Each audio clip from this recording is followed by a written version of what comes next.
Your friends are scrolling through short content, but you, my friend, you're here to learn. Welcome to DRS Clips. We're going to be talking about our neighbors because there's actually a lot of Pakistani viewers of the show as well.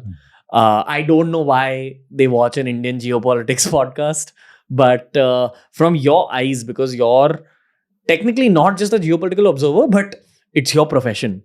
Like, you know aspects of geopolitics that the common man cannot possibly know. Well, we think so.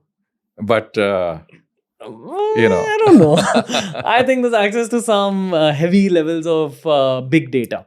But anyway, I'd like to ask you if you guys and the think tank around you guys was able to predict what's going to happen in Pakistan today. I don't know what the equivalent of Pakistani IS is called. I think it's called PAS. There was a civil servant's house that got burnt to the ground and people were stealing food from that person's house. And this is becoming meme material in India. It's someone stealing chicken from the house, someone stealing dessert. That's the condition of that nation in some parts. Were you guys able to predict that this is going to happen to Pakistan going forward? Like this kind of economic turmoil? well, I think the signs were there. In terms of political instability, but also in terms of an economic crisis in the making. I mean, we've been seeing a negotiation with the IMF over a period of time, the last few years, which has been, partly successful, but clearly not fully successful. There's been talk about a bailout also, not just by the IMF, but by countries that are sympathetic to Pakistan. And in a certain sense, I think a combination of factors, combination of the factors I just mentioned, the global factors also, have impacted adversely on Pakistan. It's impacted on our own entire neighborhood. If you see Sri Lanka, if you see many of our other neighbors, also have been facing the brunt of situations which are beyond their control. The globe today is interlinked and interconnected in a manner that you may be thousands of miles away from an epicenter of conflict or disease, but you're still adversely affected equally as people who are there, right there. So I think Pakistan is no different. They've faced the brunt of COVID. They faced the brunt of higher prices of the import of fuel, fertilizers, food. At the same time, I think, management, good sound policies are very important. I think we are very lucky that we've emerged from COVID as a resilient economy. The government has, I think, managed COVID very well. We've administered over 2 billion vaccines to our citizens through the CoWIN digital platform. We have provided very strong financial and food support to 70% of our population.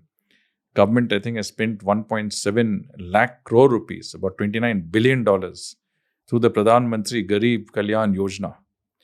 And as a result of that, I think every single citizen who is in need of that support during the COVID period has got that support till the end of 2021.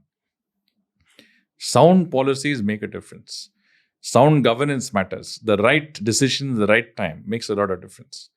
I mean, I've been very fortunate to work, with the Prime Minister on many crisis situations. And I think as a country, we really need to be very cognizant of the fact that you are in very, very good hands and safe hands, in a sound pair of hands guiding the system.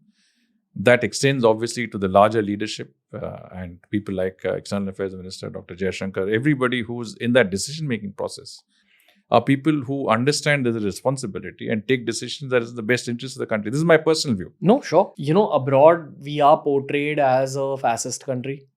Portrayed. Like, that's the truth. And again, I'm saying that from youth perspective. I'm trying to correct that through the podcast because this podcast is watched by white people as well who's sitting in America, sitting in UK. Again, when I was in the US, I met a record number of senators and congressmen, about 450 of them, for the simple reason that I wanted to reach out to each of them and say, look, this is the reality.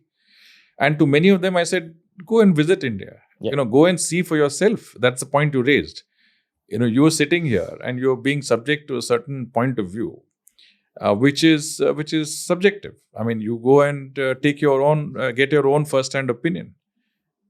Meet our leadership, meet people on the streets, go and see for yourself what's happening. If you think that, the development in our country is in some senses discriminative. If you think that there is a certain a lack of media freedom, then go and have a look for yourself and see. And I think many of them actually did come down, and their views certainly became more balanced. So perceptions are important, and how you shape those perceptions are very important. And I think some of the, as I said, coverage and some of the reporting would give you give the common man a very wrong sense of view. And I think it's a constant, ongoing struggle to maintain a sort of a balanced position. Yeah. So these are playlists made especially for you. We've tailor-made learning experiences for you in the RAAAZ clips.